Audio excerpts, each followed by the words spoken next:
Data science या data analytics. अगर आप लोग भी कंफ्यूज हो इस टॉपिक को लेकर तो आज का ये वीडियो आप लोगों के लिए है। ज्यादा टाइम वेस्ट नहीं करूंगा, सीधे मुद्दे की बात बताऊंगा कि आपके लिए कौन सा बेस्ट करियर ऑप्शन हो सकता है। अब 2026 के करियर ट्रेंड्स को देखते हुए डेटा साइंटिस्ट और डेटा एनालिस्ट दोनों ही काफी लुक्रेटिव जॉब रोल्स हैं। बहुत सारे लोगों को कंफ्यूजन होता है कि data science and data analytics are the same things when clearly they are not. तो आओ जानते हैं दोनों करियर्स के बारे में। सबसे पहले बात करूंगा डेटा एनालिटिक्स की। डेटा एनालिटिक्स का मेन फोकस होता है एग्जिस्टिंग डेटा को समझना, जैसे क्या हुआ, क्यों हुआ, कैसे हुआ, बिजनेस को आगे क्या डिसीजन लेना चाहिए। एक डेटा एनालिस्ट बिजनेस टीम और मैनेजमेंट के साथ क्लोजली काम करता है। एक डेटा एनालिटिक्स के डेली काम में होता है सीक्वल क्वेरीज लिखना, डेटा को अंडरस्टैंड करना, डेटा को बिजनेस फोक्स को समझाना, Excel, power BI and Tableau जैसे टूल्स का यूज करके डैशबोर्ड्स बनाना, रिपोर्ट्स एंड इनसाइट्स देना ताकि क्लियर कट समझ में आए कि डेटा कह क्या रहा है, सीनियर मैनेजमेंट को समझ में आए जो कि शायद डेटा के बारे में उतना कुछ जानते भी नहीं है, मैथमेटिकल जार्गन्स। अब on the other hand data science क्या होता है? डेटा साइंस थोड़ा सा प्रेडिक्टिव की तरफ होता है। Let me explain. इसमें भी डेटा को समझा जाता है, लेकिन फ्यूचर को प्रेडिक्ट करना एक काफी बड़ा गोल होता है। ये ज्यादा डीप मैथमेटिकल एंड टेक्निकल होता है। इसमें आप लोग मैथमेटिकल टूल्स लगाकर डेटा को समझते हैं, स्टैटिस्टिक्स का प्रयोग करते हैं, मशीन लर्निंग मॉडल्स बनाते हैं, उनको डिप्लॉय करते हैं और बड़े डेटा सेट्स के साथ काम करते हैं ताकि फ्यूचर को प्रेडिक्ट किया जा सके। फिर एआई ड्रिवन सिस्टम्स को बनाते हैं जिससे कि रोजमर्रा का काम इजी हो सके एआई की सहायता से। इसमें linear regression, logistic regression, random forest, deep learning जैसे टूल्स का इस्तेमाल होता है। एक डेटा साइंटिस्ट डेटा एनालिस्ट के कंपैरिजन में बहुत ज्यादा कोड लिखता है, बहुत ज्यादा टेक्निकल होता है, मैथमेटिक्स को बहुत ज्यादा यूज करता है और प्रेडिक्टिव मॉडल्स बनाता है। अब दोनों ही रोल्स में जॉब अपॉर्चुनिटीज की बात कर लेते हैं। अब अगर मैं बात करूं डेटा एनालिस्ट रोल्स की, तो ये एक ऐसा रोल है जिसमें आप लोगों का टेक में ट्रांजिशन करना बहुत ज्यादा ईजी हो जाता है। मतलब अगर आप लोग एंट्री मारना चाहते हो तो आप लोग बहुत ईजिली मार सकते हो। एक ऐसा इंसान जिसने कभी अपनी लाइफ में कोडिंग नहीं करी है, जिसने कभी अपनी लाइफ में कंप्यूटर्स के साथ बहुत ज्यादा काम नहीं किया है, when it comes to technicals, ज्यादा एक्सेल आपको नहीं आती, कुछ नहीं आता, you can get started and you can start learning data analysis. Data science में on the other hand barrier to entry थोड़ा सा ज्यादा होता है। मतलब आप लोगों को थोड़ी बहुत कोडिंग आनी चाहिए या फिर आप लोगों को सीखनी पड़ेगी कोडिंग, मैथमेटिक्स थोड़ी बहुत आनी चाहिए। I won't lie, if you hate mathematics, चाहे डेटा साइंस आप लोगों को मुश्किल पड़े, बट डेटा एनालिसिस आप लोगों को इजीली समझ में आ जाएगी। तो अगर बैरियर टू एंट्री की बात करें तो डेटा एनालिसिस में बहुत इजीली आप लोग एंटर कर सकते हैं, but when it comes to data scientist jobs, हाँ आप लोगों को थोड़ी मेहनत लगेगी in terms of mathematics, in terms of coding, in terms of deep technical knowledge. ये सारी चीजें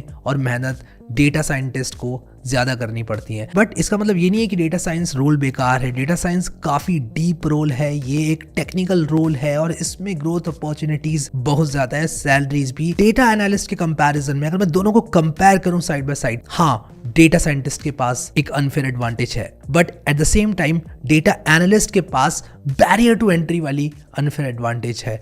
आई होप आप लोगों को समझ में आ गया होगा कि इन दोनों में से कौन सा रोल आप लोगों के लिए है।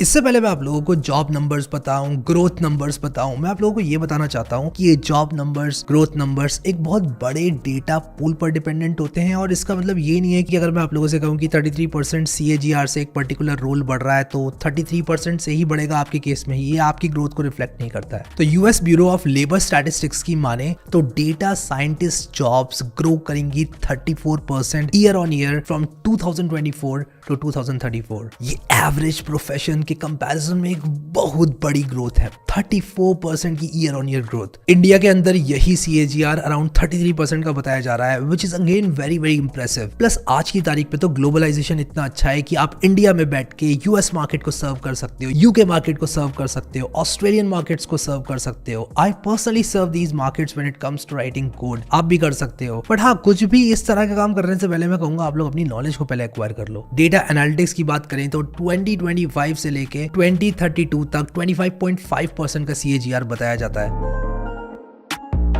अब सैलरी नंबर्स डिपेंड करेंगी आपकी पर्सनल जर्नी में, आप किस कंपनी को ज्वाइन करते हो, किस तरह की कंपनी से आप किस तरह की कंपनी में जाते हो, कितने साल का आपको एक्सपीरियंस है और आपको क्या आता है। इसीलिए इन नंबर्स को एक पिंच ऑफ सॉल्ट के साथ लेना। इंडिया में एक entry level data scientist 6 lakh से 12 लाख पर एनम कमाता है। मिड लेवल की बात करें तो ये नंबर्स 12 लाख से 18 लाख तक होते हैं per annum, and senior roles को 20 लाख से 30 लाख पर एनम सैलरी मिलती है। अब अगेन सबकी जर्नी पर्सनल होती है, ये पर्सन टू पर्सन डिपेंड करता है। ऐसे भी लोग होते हैं जिनकी जॉब नहीं लग पाती है डिस्पाइट द फैक्ट कि उनको काफी कुछ आता है, स्ट्रगल होता है लाइफ में, but eventually you will do it, you will find a job and once you find a job आपकी जर्नी स्टार्ट हो जाएगी और वहां से आप एक ग्रोथ फेज पर चले जाएंगे। तो देखो होता सब कुछ है, I will be brutally honest with you. अब भाई डेटा एनालिस्ट रोल की बात करें तो सैलरीज थोड़ी सी कम है। Entry level salaries around 3.5 lakh per annum to 8 lakh per annum है। मिड लेवल पे यही नंबर 8 लाख से 15 लाख पर एनम हो जाते हैं एंड सीनियर लेवल रोल्स की बात करें तो 15 लाख से 25 लाख पर एनम की सैलरी देखने को मिलती है। ये नंबर्स मैंने ग्लासडोर से निकाले हैं, तो आप लोग भी जाकर देख सकते हैं। बट अगेन मैंने आप लोगों को जैसे कि बताया कि journey person to person depend करती है एंड इन नंबर्स को एक पिंच ऑफ सॉल्ट के साथ लेना। तो एक सबसे बड़ा सवाल जिसका मैं आप लोगों को जवाब देना चाहता हूँ, किस किस को डेटा एनालिस्ट रोल की तरफ जाना चाहिए और किसको डेटा साइंटिस्ट बनने के लिए एस्पायर करना चाहिए। अगर आप लोग हमेशा से मैथमेटिक्स में अच्छे हैं, आप लोगों को कोडिंग अच्छी लगती है, आप लोग एआई सिस्टम्स ट्रेन करना चाहते हैं, एआई में डीप डाइव करना चाहते हैं, एआई को बिल्ड करना चाहते हैं with all the AI builders all over the world, तो आप लोग डेटा साइंटिस्ट चुने, क्योंकि ये करियर आपके लिए है। आपके पास एक अनफेयर एडवांटेज है, आपकी मैथमेटिक्स, आपकी कोडिंग स्किल्स, आपकी थिंकिंग एबिलिटी, तो उसको यूज करो भाई, क्योंकि यहाँ पर आप लोग घुसे तो आप लोगों की सैलरीज काफी लुक्रेटिव होंगी। Towards the end of the video अभी थोड़ी देर में मैं आप लोगों को एक बहुत ही अच्छी टेक्निक बताऊंगा जिससे कि जो नॉन टेक्निकल लोग हैं वो भी काफी कुछ कर सकते हैं। बट उससे पहले मैं आप लोगों को बताना चाहता हूँ डेटा एनालिस्ट रोल किसके लिए है। अगर आप एक ऐसे इंसान है जो हमेशा से मैथमेटिक्स में अच्छे नहीं है, जिसको कोडिंग में बहुत ज्यादा इंटरेस्ट नहीं आता है, या फिर उनको लगता है कि कोडिंग उनके लिए नहीं बनी है, बट फिर भी वो इस डेटा बूम में, एआई बूम में पार्टिसिपेट करना चाहते हैं और मॉडर्न जॉब मार्केट में अपनी जगह बनाना चाहते हैं, वो डेटा एनालिस्ट रोल के साथ जा सकते हैं। इसका मतलब ये बिल्कुल भी नहीं है कि आप लोग अगर डेटा एनालिस्ट रोल में जाते हैं तो आप डेटा साइंटिस्ट से कम ही पैसे कमाएंगे। मैं ऐसे पर्सनली बहुत सारे डेटा एनालिस्ट को जानता हूं जिन्होंने अपनी जर्नी को इतना सीरियसली लिया, अपने आप को इतना अच्छा बनाया, एक्सेल में, पावर बीआई में, टैब्लू में, एआई असिस्टेड कोडिंग में, इन सब चीजों में अगर आप लोग अच्छे बन जाते हैं, you can be an amazing data analyst. और एक अच्छा डेटा एनालिस्ट एक ठीक ठाक डेटा साइंटिस्ट से ज्यादा ही पैसे कमाता है। This is fact of the matter. तो अगर मैं बहुत ही शॉर्ट में दोनों रोल्स को समराइज करूं तो डेटा एनालिस्ट वाला रोल उन लोगों के लिए है जो कि एंट्री मारना चाहते हैं जॉब मार्केट में और बहुत ज्यादा टेक्निकल नहीं है, उनको बहुत ज्यादा कोडिंग नहीं आती, उनको बहुत ज्यादा मैथमेटिक्स नहीं आती। But at the same time अगर आप लोग ऑलरेडी लॉजिक में, रीजनिंग में, मैथमेटिक्स में बहुत अच्छे हैं, data scientist is something you should definitely go for, क्योंकि यहाँ पर थिंकिंग एबिलिटीज बहुत ज्यादा चाहिए होती है। आप लोगों को एल्गोरिथम्स बिल्ड करने हैं, आप लोगों को सोचना है, आप लोगों को टूल्स का इस्तेमाल करके बड़े बड़े टूल्स बनाने हैं, एआई की सहायता से एआई को बिल्ड करना है। बहुत सारे काम आप लोगों को ऐसे करने हैं जिसमें दिमाग,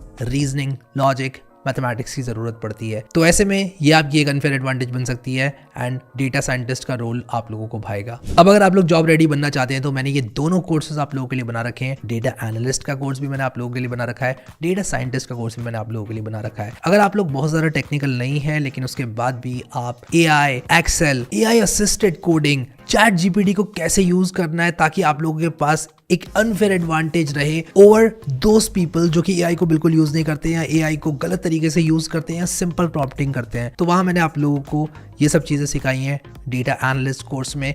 बट मैंने एक डेटा साइंटिस्ट कोर्स भी बनाया है जिसमें स्टार्टिंग से मैंने पाइथन आप लोगों को सिखाया है और फिर ग्रेजुअली हम लोगों ने चीजों को सीखा है with animations, with story telling, और हमने बहुत अच्छे अच्छे प्रोजेक्ट्स वहां पर किए हैं। कोडर्स ऑफ दिल्ली किया है, कोडर्स ऑफ बैंगलोर किया है, रैक क्या होता है, रैक बेस्ड टीचिंग असिस्टेंट हमने बनाया है। तो आप लोग अगर डेटा साइंस में इंटरेस्टेड हो you should definitely join that course. दोनों कोर्सेज का लिंक मैं आप लोगों को नीचे डिस्क्रिप्शन में दे दूंगा। आई होप आप लोगों का कंफ्यूजन मैंने क्लियर कर दिया। अब यहाँ पर एक ऐसी बात मैं आप लोगों को बताना चाहता हूँ जो कि मैंने आप लोगों को बताई थी। अगर आप लोगों को मैथमेटिक्स बहुत अच्छी तरह से नहीं आती है, कोडिंग आप लोगों से नहीं हो पा रही है, तो आप डेटा एनालिसिस सीखो and gradually you can transition towards data scientist. ये बात कोई बताता नहीं है एंड इस चीज के बारे में लोग बहुत ज्यादा बात नहीं करते हैं। लोग अपने आप को रिस्ट्रिक्ट कर लेते हैं कि यार मैं एक डेटा एनालिस्ट हूँ। तो इसका मतलब ये नहीं कि आप कभी लाइफ में डेटा साइंटिस्ट नहीं बन सकते। You can become a data analyst today और उसके बाद आप अपनी स्किल्स को बढ़ाकर एक अच्छे डेटा साइंटिस्ट बन सकते हो। आज एआई असिस्टेड कोडिंग करो एंड उसके बाद ग्रेजुअली लॉजिक सीखो। आप लोगों को मैथमेटिक्स से हो सकता है over the period of time प्यार हो जाए। ऐसा अगर हो पा रहा है, आप लोग कर पा रहे हो, definitely you should transition from